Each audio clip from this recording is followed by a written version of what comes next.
Okay, Perfect. sounds good. So, whoever, so they will join us later. So let's first chant the mantra, Shanti mantra, then we'll start.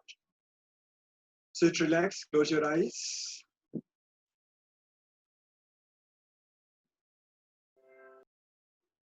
So today we will chant the Patanjali mantra because this is a tradition. When you start to learn the Yog philosophy, Patanjali philosophy, you begin with the Patanjali mantra. I'm sure you know this mantra. You know this mantra. You can chant with me.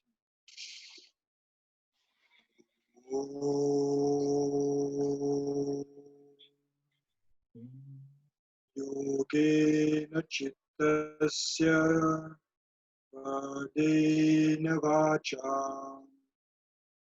malam sharirasya cha vaidhyakena yopakarotam pravaram munina Patanjalim Pranjaliranadosmi Om Shanti Shanti Shanti Om.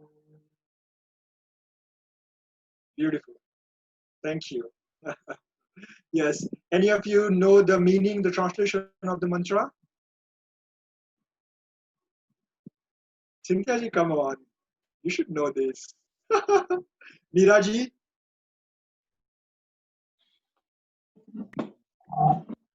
I'm sorry, but I don't know. Perfect. No problem. Let's see. So, mantra dedicated to Sage Patanjali. So, we are simply say thanks to the Sage Patanjali who wrote the Yoga Sutra, so we can free from our own mind. Also, he is not only famous for the Yoga Sutra. He wrote the commentary on Ayurveda, on the Sanskrit grammar, and Yoga Sutra. So, he is famous for three things. So, we are simply saying thanks. See, he removed the impurity from the body with the help of Ayurveda.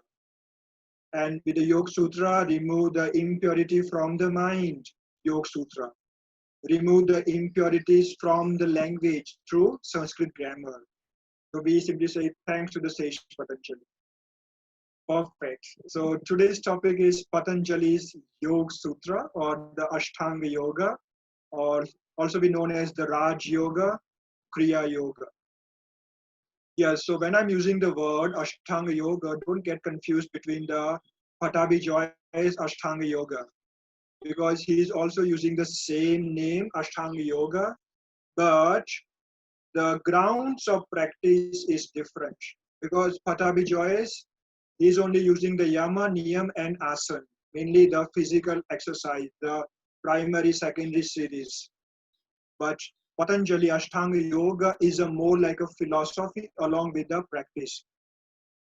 And uh, Patanjali, before you can understand Patanjali, know more about the Sankhya philosophy.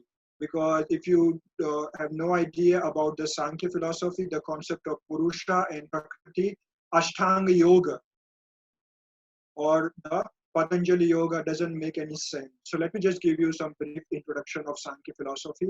Sankhya philosophy is the oldest philosophy, or you can call it, it's the theory of Patanjali's yoga.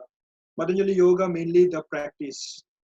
But the theory of Patanjali Yoga is come from Sankhya philosophy that is systematized in the 6th century BC by the sage named Kapila. Also, we believe that Kapila was the first known philosopher in Indian philosophy, even before Gautam the Buddha, before the sage Patanjali. So Kapila was the one who gave us the actual yoga philosophy, the theory part of it. So, but this is the theory, and it's a two concepts are there in Sankhya philosophy, the same as in yoga. So, what the Patanjali did, he adapted the theory from Sankhya philosophy and systematized different practices, put them together, and create a new system, new philosophy that we known as the Ashtanga Yoga. So the two concepts, Prakriti and Purusha, which is very important. So the yoga is a dualistic philosophy. In yoga, we believe in two reality. One is Purusha, means the consciousness. Purusha means the consciousness, the self, the soul, the spirit. And second, Prakriti. Prakriti is nothing but the composition of the Sattva, Rajas, and Tamas. Prakriti means the nature, the universe, the material. So, yoga is guiding us to realize that you are Purusha, you are not the Prakriti. So the ultimate goal of yoga is to realize that you are consciousness, you are not the matter, you are not the body and the mind. So let's first see the meaning of word yoga according to Sage Patanjali. Sanskrit language, very rich language in its tradition and culture, very old language. In Sanskrit language, yoga has at least three different meanings because it's derived from the root word yuj. Yuja is the same root word in the English language yoke. Yoke means to join, to combine, union. So the one meaning of word yoga is very known as the union, addition, connection. Yes, but that is very much used in Bhagavad Gita, not in a Patanjali's Yog philosophy. Patanjali never used the union word in the sense of yoga in his philosophy. So the union, yoga means union, is right according to Bhagavad Gita, according to Nyaya philosophy. Second meaning, yoga means control. Control is mainly from Hatha Yoga tradition. So in her using the word, yoga means control. Control the body, control the prana, control the senses, and control the mind. So in a Hatha Yoga tradition, there is no union, but yoga means control. And the third meaning of word yoga is, according to Sage Patanjali, very known word, samadhi. So according to Sage Patanjali, yoga means samadhi. So the question comes, what is samadhi? According to Sage Patanjali, samadhi means the state of mind, the stillness of mind. So yoga is not a union, but a stillness of mind. It's a and that stillness of mind be known as samadhi. But interesting, what is the purpose of samadhi? It's not a union. Make us very clear because we are already in a union.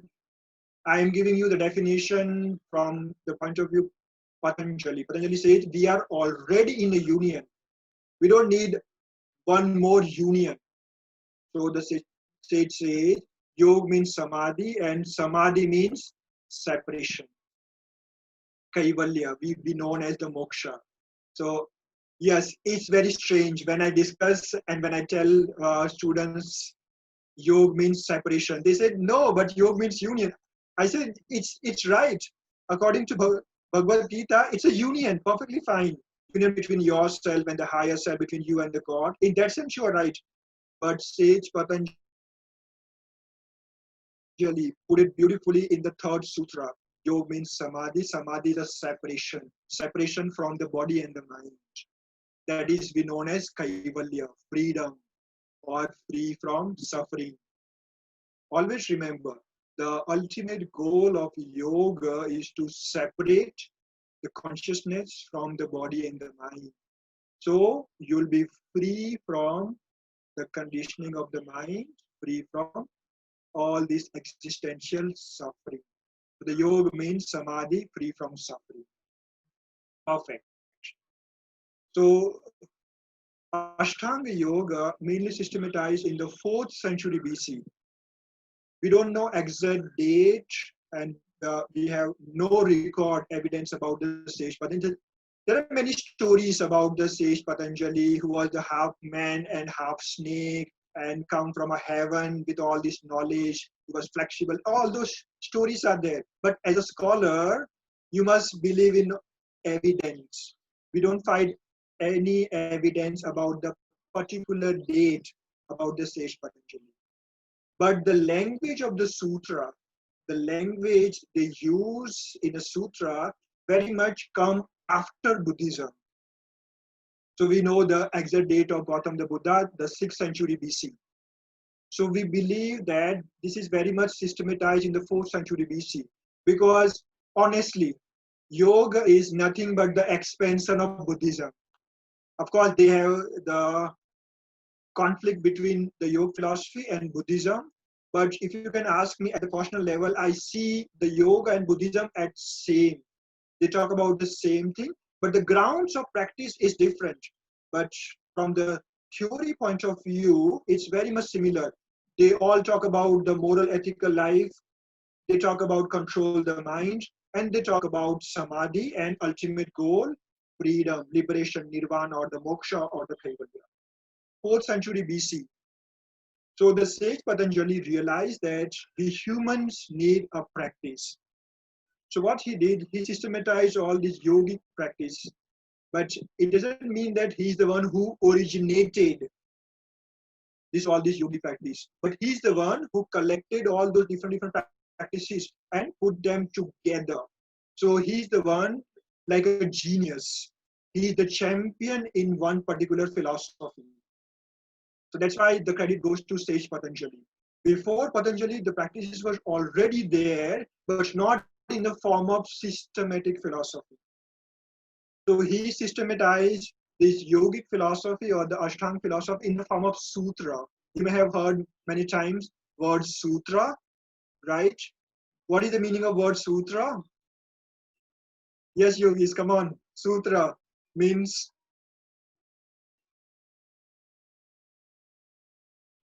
of course, like a verse, like a script, like a verse of something. okay. Yes, you are Like very a much near to. summary What or else? something? If you have some. Perfect. Somebody, what else? Okay, perfect.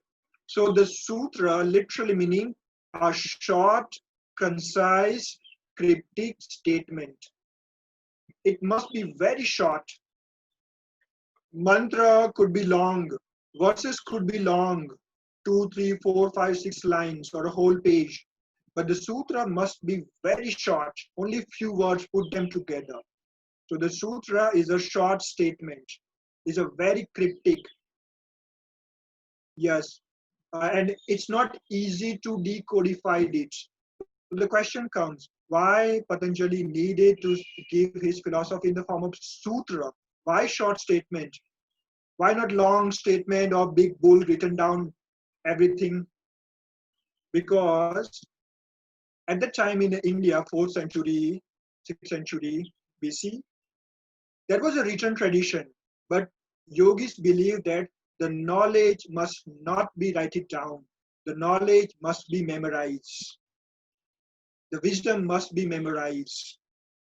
So that's why they compose the wisdom in the form of short statement. It is easy to memorize. It's very easy to memorize and pass on verbally by generation after generation. And it's like the same like in a Greek philosophy, Pythagoras in the 6th century BC. He used the maxim. You remember maxim? Short statement, easy to memorize, and you don't need to carry anything with you. It's there in your mind. So you can contemplate wherever you are going.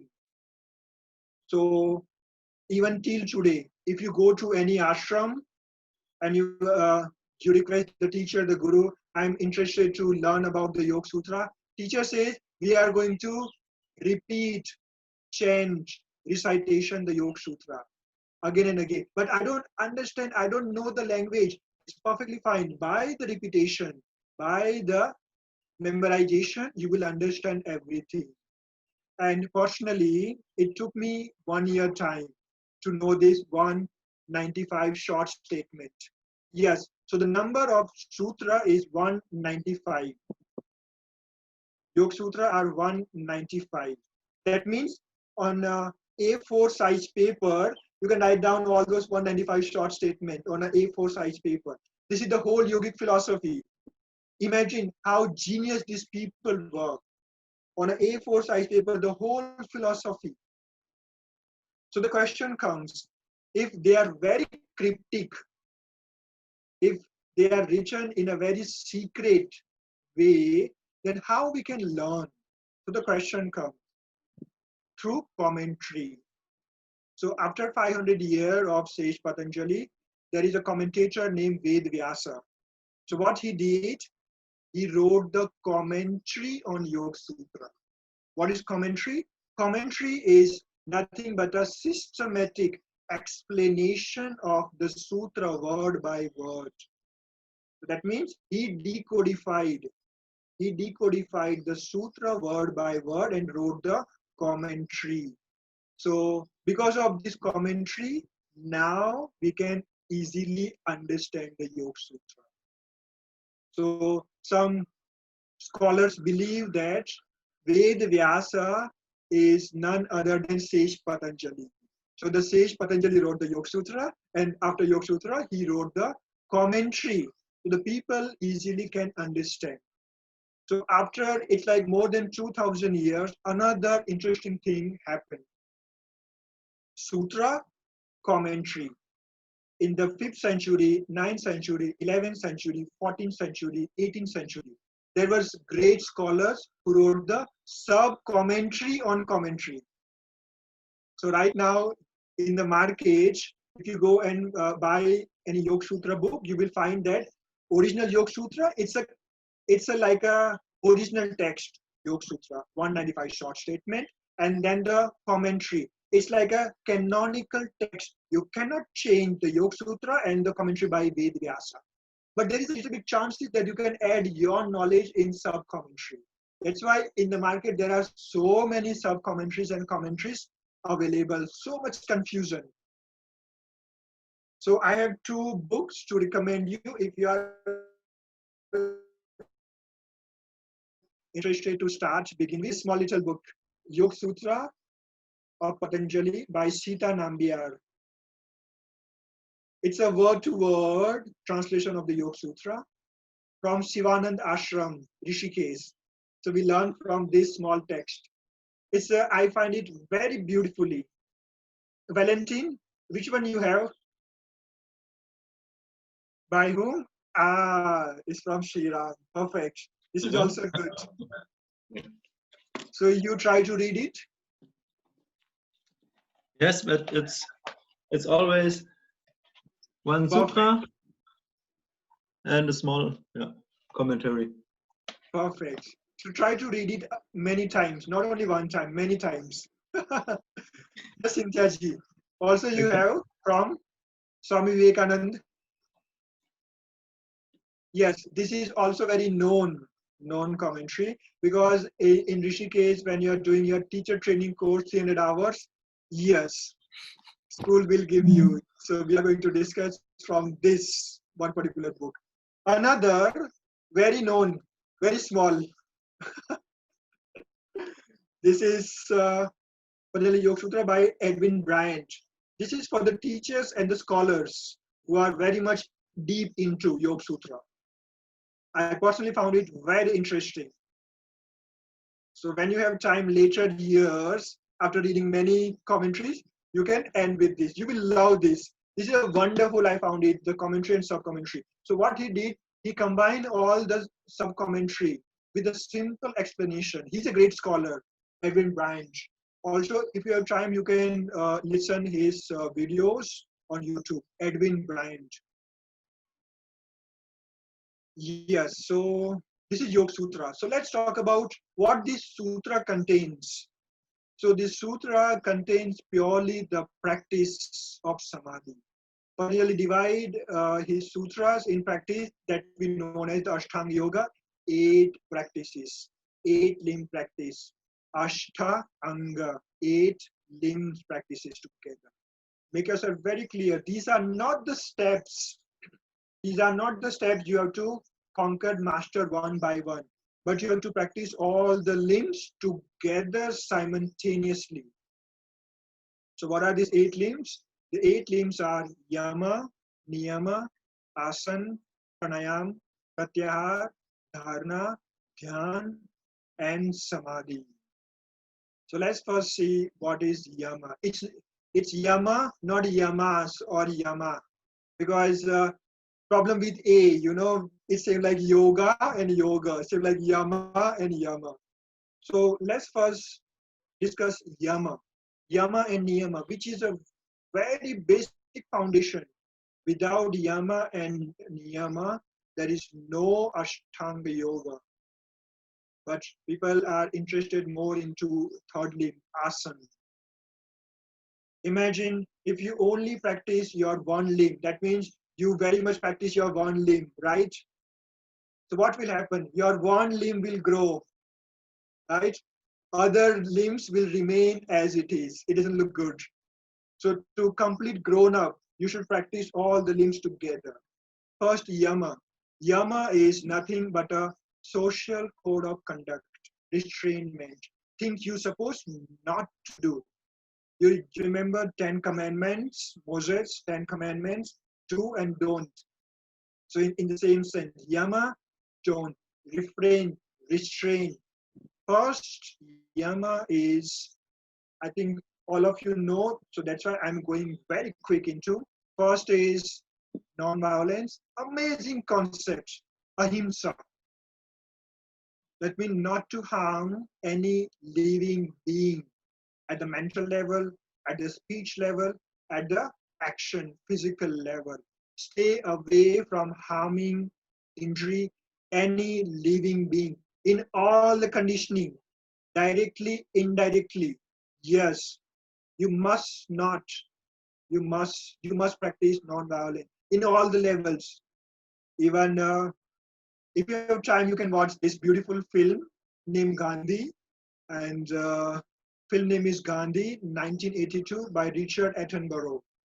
So the people say ahimsa, non-violence is not possible to practice in the 21st century. But this Gandhi proved that non-violence is very much possible even in the 21st century. So try not to harm, kill, injure any living being. Very, very important practice. Even all the Indian philosophy is based on the concept of non-violence. Number two, truthfulness. Yes, truthfulness. That means say the truth. Truth means whatever you perceive to your senses, maybe whatever you understood, delivered as it is. That is truth. We are not going into to discuss what is truth. So the truthfulness means try to say the truth. But two things you can remember. You can say the truth in a nice and a gentle way because your truth must not be violent. Remember, non-violence and truthfulness, they are supporting each other. Your truth must not harm. Yes. Second, but you think that my truth is going to hurt someone, maybe you can keep quiet. This is also an option. Yeah, this is a very practical way. If you are, but take care of your truth very much, and don't worry about the truth. If the person feel hurted, and if the person is going to take in mind the mind, it's their problem. Truth is not responsible for this. So deliver the truth as it is, but nice and a gentle way. Third, yes, what is third? Who's going to tell me? Ahimsa, Satya, and Asteya means non-stealing. The things which does not belongs to you, don't take it. Yes, non-stealing, very good concept. Number four, brahmacharya. Brahmacharya means celibacy, chastity, means physical intimacy, complete no. Some people say moderation is fine, but no, even not a moderation. Here you have to restrain completely, zero. Yes. People say, no, Sadhu, this is not possible. For a certain period of time, unless your mind is not ready, for a certain period of time, you can practice this. And this is a very important practice to preserve the energy, celibacy. Number four. Number five, aparigraha. Very beautiful practice. Even this yogis knows 1,000 years back. Aparigraha means non-possessiveness, non-hoarding. Or in a 21st century, you can call it minimalism. minimalist. You must live a very minimal life. Yes. Try not to hoard, collect many things. Yes. Even I feel so amazing when I see the Western people. Now they become more conscious about this concept of minimalism. Because we had limited resources on earth. You must not consume all the time. So it's a beautiful concept. So the question comes, why we should practice yama? Because remember, this developed as a philosophy for the mind. So if you practice yama, naturally your mind calms down. So to calming the mind, you must practice yama. Naturally your mind calms down. Then next, number 2, niyama.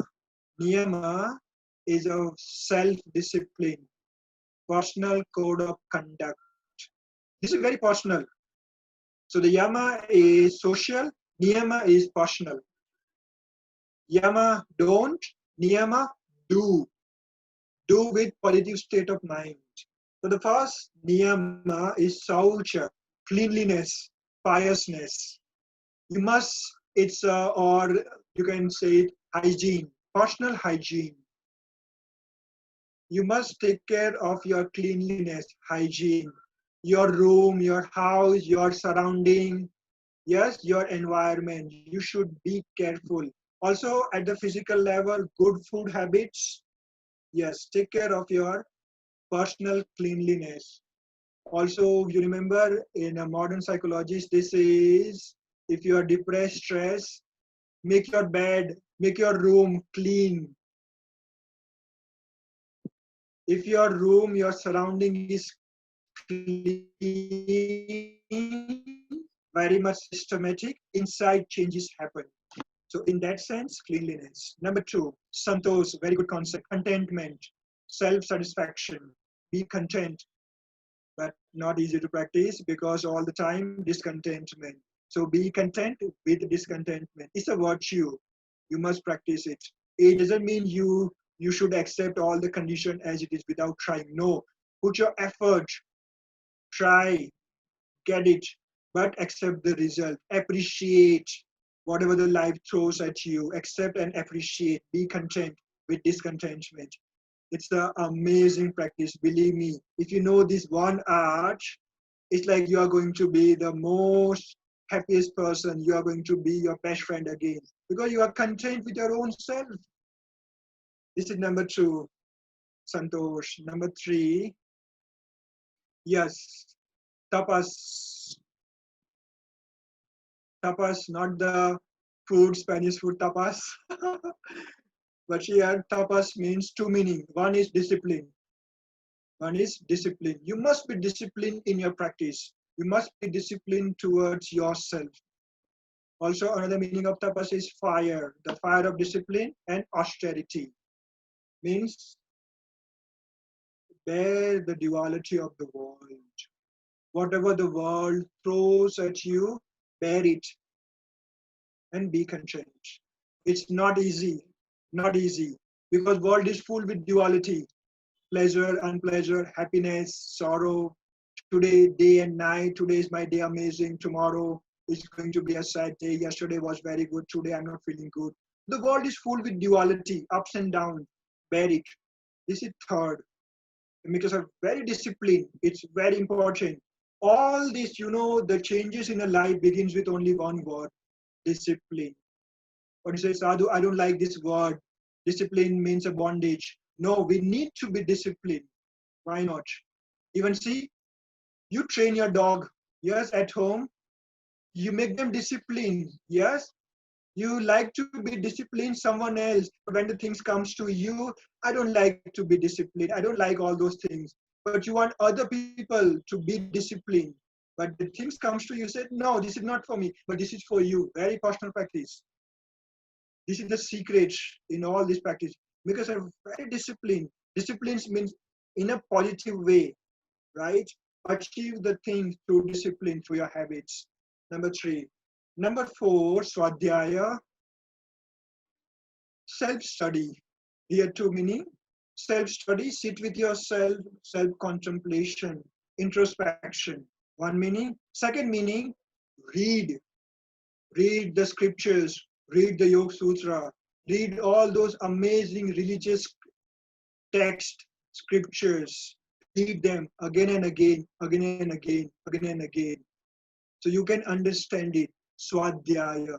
You must be very well read. Reading is a wonderful habit. George Bernard Shaw says the people who's very much read and the people who don't like to read, the people who read always they have a upper hand because they have a good knowledge what is happening in the world. So when you are reading a book, you are not reading simply a book. You are reading the whole life of the writer who wrote 40 years experience in this one book by the writer. So reading is a wonderful habit. Develop it at the personal level. Swadhyaya. Number 5. Niyama Ishwar Pranidhana. Surrender to the God. Beautiful meaning, surrender to the God. But Sadhu, I don't believe in the God. What should I do? Surrender to yourself. Surrender to the practice. Faith. Believe in life in the universe. Because life knows better than us how to deal with the life. Surrender. Have faith. Amazing practice. Have faith in you. Have faith in your practice. You're not losing anything to have faith in it, but definitely going to get it, gain it. So surrender to the practice. So this is niyama. The question comes, why should I practice niyama? I know, why should I practice yama? So my mind can be calmed down. Niyama. Once your mind is calmed down with the practice of yama, niyama helps to control the mind. So once your monkey is calmed down, now it's time to control, give the training. So you can train your mind through niyama. Very basic practice. And believe me, there is no spiritual progress without practicing of yama and niyama. Even I can tell you by my personal experience. If you really want to gain the development in spiritual path, yama and niyama are the foundation. That's why Patanjali put the yama and niyama in the beginning, not the asana in the beginning, because he knew first you need to deal with your mind, you need to calm your mind, you need to control your mind. Then comes the third limb, asana. But asana here, the definition of asana according to Patanjali, sthira sukha asanam. Any steady, still, comfortable posture is asana. That's it. Patanjali here not talking about the vinyasa flow, Ashtanga series. He says any sitting comfortable posture for meditation is asana. See, naturally now you may notice your mind is calmed down, your mind is controlled, it's easy to sit in a particular posture for a longer time. So what is the challenge we are facing in nowadays? At the physical level, if you have the numbness, your body is very stiff, not flexible, you can practice those amazing physical exercise, right? Hatha, Ashtanga, Vinyasa, you can practice at the physical level. But your body is flexible. Even I know many amazing asana teachers, their body is flexible, but they cannot sit in meditation for longer time. Because their body is flexible, but their mind is still stiff condition because they are not practicing yama and niyama. So try to practice all those beautiful asanas, then sit for meditation. You are going to sit longer time. So the question comes, why you need to steel the body? Why you need to stay in a one particular posture for a longer time? Yes. It's a question to you, beautiful souls. Come on, tell me. Why you need to steel? Why you need to stay in a one posture without moving, without changing?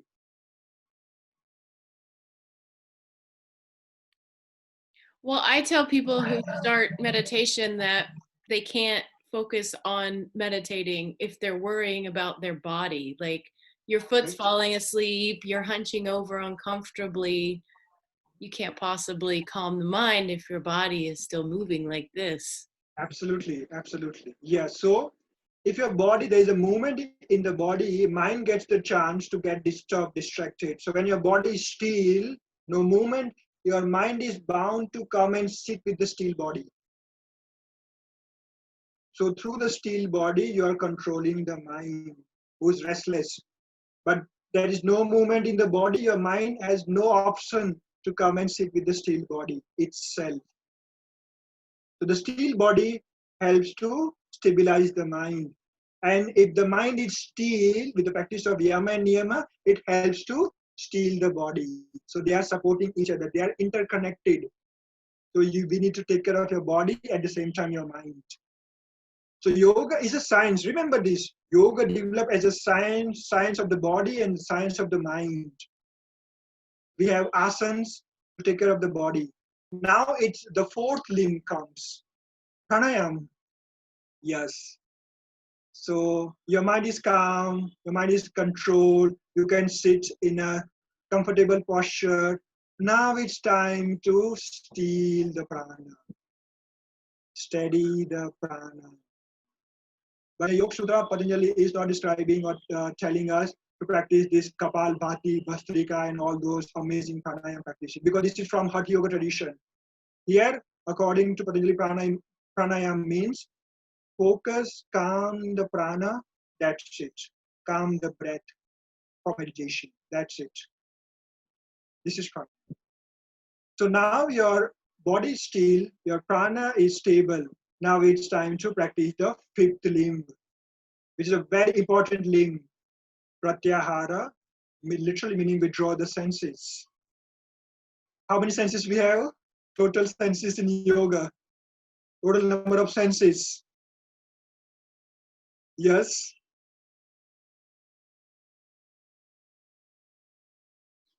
11. Perfect. 11, yes. Perfect. 11 senses. Very true.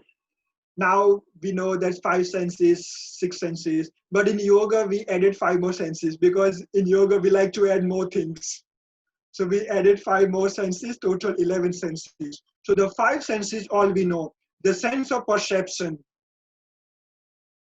Yes. The sense of cognition. Through these senses, 5 senses, you know the world. Like see, touch, smell, taste. These are 5 senses. And 5 senses, motor senses. The sense of action. Through those senses, you put the action, you do the action. Hands and the legs and the tongue, larynx, vocal cord, and then our organ of reproduction, excretion. So these are 5 senses. But the 11th senses is very important sense. Any idea what is the 11th sense, which is the master of all the sense? The mind. Perfect. It's our beautiful mind. So mind itself is a sense. Yes. Take care of this sense, and other 10 senses will be taken care by this one sense. So before entering in meditation, you must know all those senses and to withdraw them. Pratyahara, to withdraw all these senses. Number 5. Now you are ready to enter in the number 6, which is dharana, or the concentration. Concentration practice. Concentration is a beautiful practice, means meditation. Let's first see what is concentration, or the focus, or simply one-pointedness. One-pointedness means it's like this. Imagine you're watching your breath here, entrance of the nostril, in, out, breath, in, out, 1 breath, 2 breath. I feel the touch, I observe my breath. Then my mind wanders and think all those thoughts in the world, oh, that is happening in the US, oh, this is lockdown, what I'm doing, what will happen with me, what about my thing, my career. So your mind wanders. Then you bring back your mind, you become more aware. Then you bring back your mind again on the breath. So to try to concentrate, try to focus. So this activity of trying with your willpower, that is concentration. You try to fix your mind again and again. That is concentration. You try to bind your mind on an object. Remember, for concentration, to concentrate on, we need an object. So now you've chosen the object of meditation, and now you are trying to focus on it again and again, again and again. It's not easy. It takes months, years practice. If you are genuinely practicing the yama and niyama and all those 5 limbs, concentration can be very simple and easy. But if you're not practicing these 5 limbs and you try to sit for concentration, mind, there is a struggle. Also, there is a wonderful book.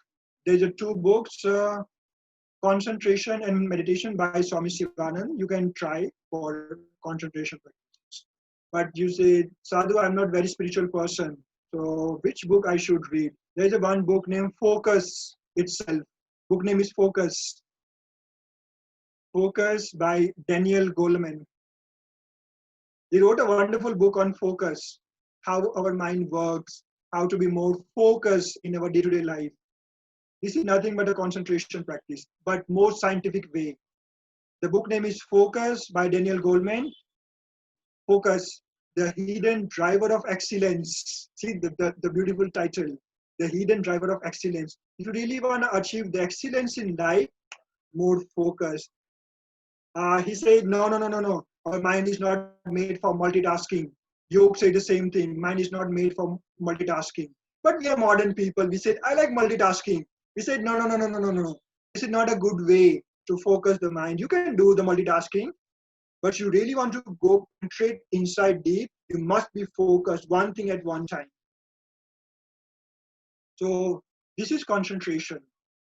And there is no shortcut in concentration. You should practice every day. Number 7 limb, dhyana, meditation. Meditation is nothing but a perfect state of concentration. There is a difference, but a slight difference. Meditation and concentration, only the one difference. In concentration, your mind is still wandering. There is a broken flow of awareness. But what happened in meditation? By the practice of concentration, there is a continuation.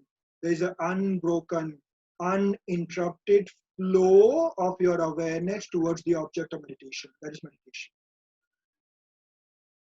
So when you mastered in concentration, you entered in meditation without any effort.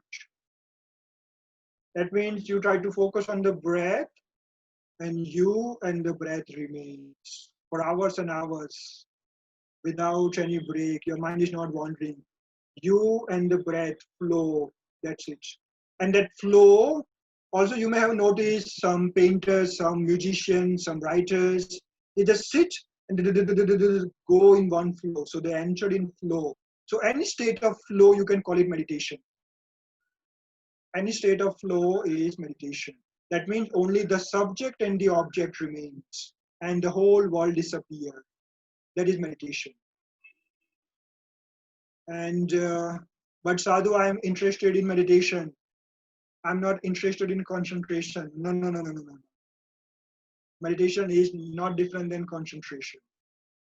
So choose the object of meditation, practice everyday concentration, and meditation will happen itself.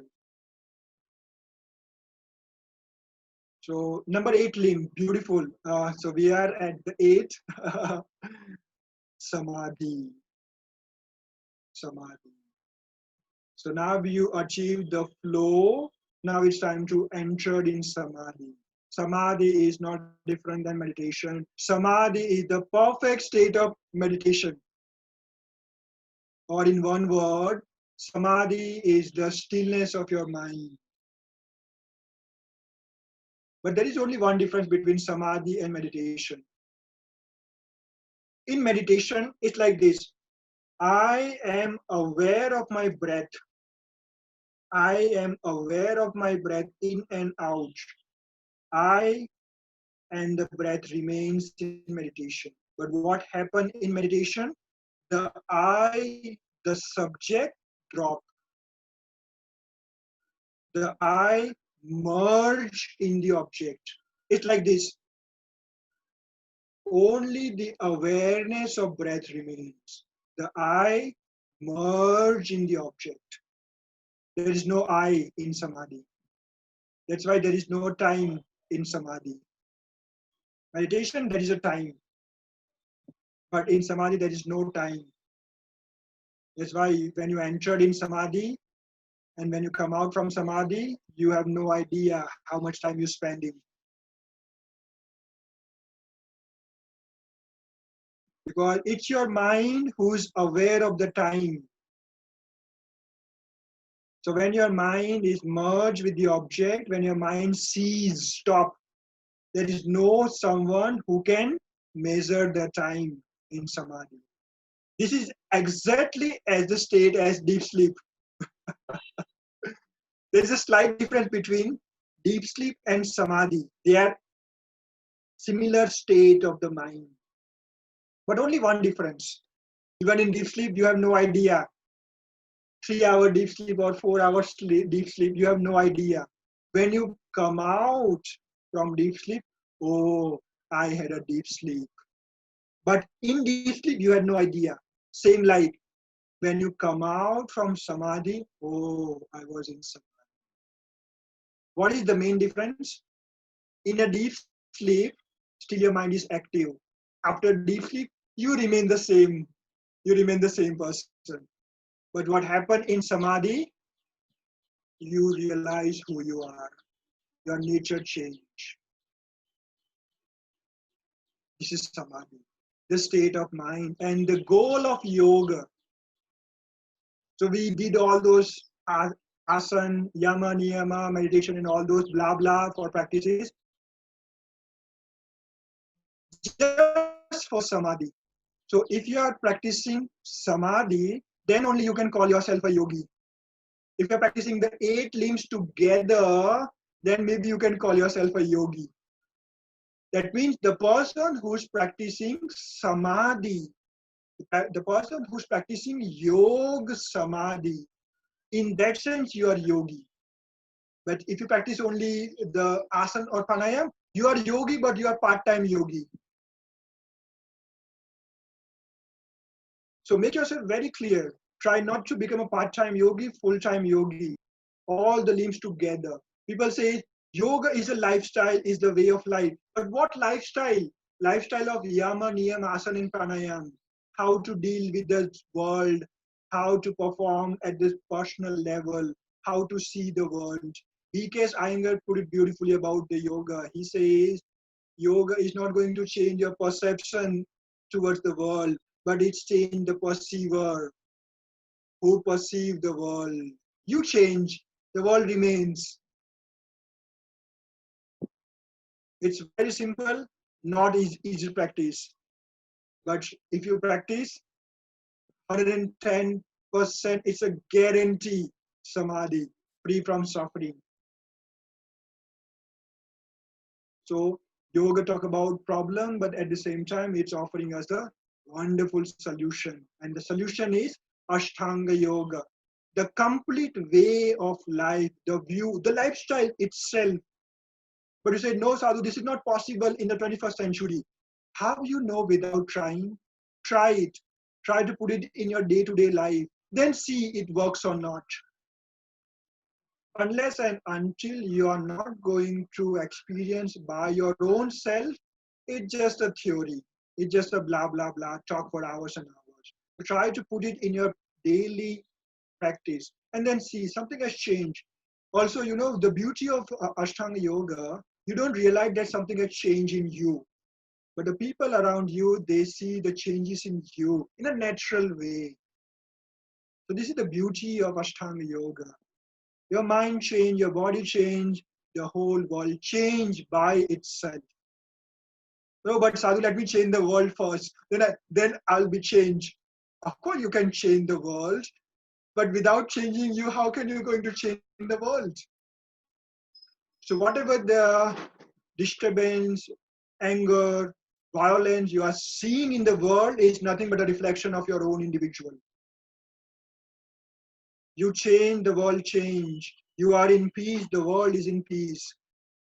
Society, you know, the so-called society, world is nothing but a collection of individual change, society change itself. Not the society change, then the individual change. No, no, no, no, no, no, no. Individual change, society change, the world change. So the Patanjali says it's you need to be changed. And we have a wonderful practice, Ashtanga Yoga. And believe me, it's a very practical practice even in the 21st century. Don't think only some yogis can do this, sitting in the Himalayan cave or some mountains in the forest. No, no, no, no, no. You can be a yogi in the world, not of the world, right now, in this very much moment. Beautiful practice of Ashtanga Yoga, Patanjali. So I think that's it. If you have any question, you can ask. Any question, you're welcome. Sadhu, I didn't get the first book you recommended, the one with the commentary, the easy one, not the scholar one. Yeah, who is this? It's a Yog Sutra of Patanjali by Sita Nambiar. Sita Nambiar. Okay, thank you, thank you. Sita Nambiar. It's a very small, word-to-word translation. I must recommend this small piece of book. You will enjoy word-to-word translation. Very simple language. This is from Sivananda Ashram, so we learn from this small book, which is not very known, but amazing piece. I personally found it very amazing. Okay. Cool. Yes. Yes, Valentin? I'm just looking in my script. I'm sure you can recall so many things from our Yes. discussion in class. Yes. So it was amazing. Yeah, just to I forgot lots of things. Yeah, and Now it's time to recall. It's there. Yeah. See, whatever you learn, you're not going to forget. You're not paying the attention on it. That's it. Mhm. This is the problem with the memory. What you learn, listen, it's going to stay in your system, but you don't have the access to it. Mm-hmm. But it's there in your system. Yes. Yeah. Thank you. Thank you. Meeraji? Yeah, that was a good refresher. Yeah. It was really nice to listen to you. And I also have that book from Shivananda Yoga Ashram, and I can suggest it's like really gem. Really beautiful Yeah, book.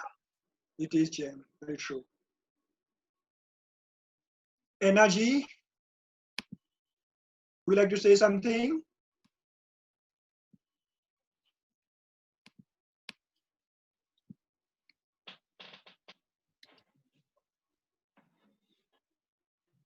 Perfect. So Okay. thank you so much for joining us on this beautiful session. Absolutely, it makes sense. Mhm. It absolutely makes sense, unless you make sense.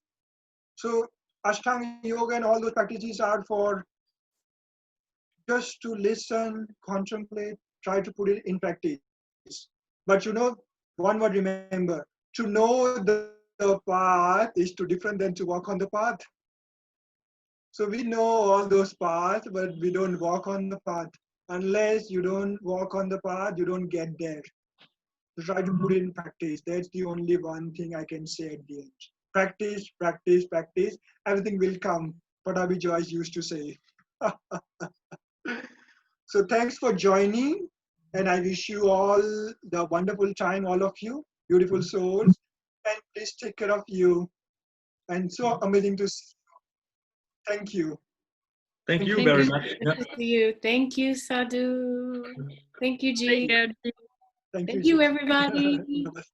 Thank you. Take care. Pranam. Pranam. See you See next you time. again. See you. Thank you for everything.